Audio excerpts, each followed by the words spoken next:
your data, which is already in your spreadsheet, and creating scatterplots to predict the future values of these public and private four-year schools. So the first thing you need to do is you need to create scatterplots, comparing the years since 2000 with each one of your three different types of schools. Remember, we click and drag and highlight all of the data we first want to put into our scatterplot. We go up to Charts, we select Scatter, and select Marked Scatter. We're going to drag this over, and there's a couple things you need to edit here. We want to get rid of the legend, so we delete that. And we want to put in axis titles,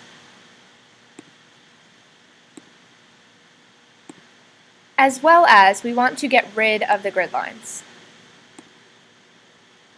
Okay, so we have our scatterplot here. You would change these axis titles to reflect your two different columns.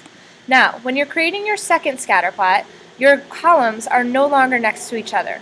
So what you need to do is you need to highlight the first column, select Command on your computer, on your keyboard, hold it down while you highlight the second column. This allows you to highlight two separate columns. Again, we go to Charts, Scatter, Marked Scatter. Okay, you'll make the same changes by getting rid of the legend, putting in axis titles, and taking out your grid lines. Okay, and we'll make our last scatter plot.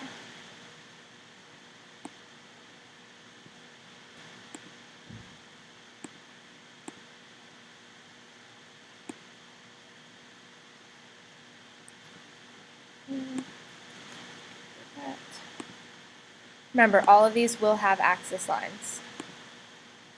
Okay, once you have your three scatter plots, what we're going to do is we're going to create a trend line, which allows us to extrapolate information that we don't have yet.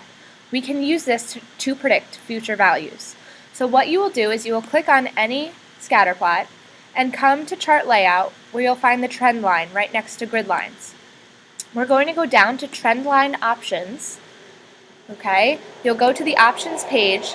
You're going to display the equation on the chart, as well as display your R-squared value. We click OK, and now you can see we have a line of best fit. We can move this equation so that you can see it, so that it's not right on top of that. We go and we do the same thing for our other two.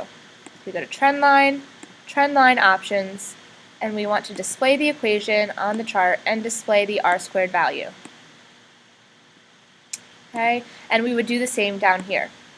Now, we are going to use these equations to make future value predictions for the next 4 years, the years that you'll be in school. Okay, so what you're going to do is we're going to highlight the next 4 or 5 lines, and we're going to create borders. Okay, we're going to add lines to our table. You're going to come up here, highlight your years, and then we're going to come to the corner and extend those for 4 more years. The computer will know to add what years in. Now we come over here. This is where we use our equation. So we start our equation by writing our equal sign. We start typing the same values that I see here. So I see 153.71 times, instead of writing X, we're going to click on the year that we're looking at. And then we're going to continue. So plus 2,544.3. We hit enter, and there's our future value. So we've used this equation now to predict what it will be this coming year. If we click on this corner box and we drag it down, we will then be able to use that same equation for the next years. If you click on the box, you'll see that it uses A15, A16, and A17. You will do the same thing for the public 4-year tuition and the private 4-year tuition using your equations that you find from these two tables. That's all for now. Thank you.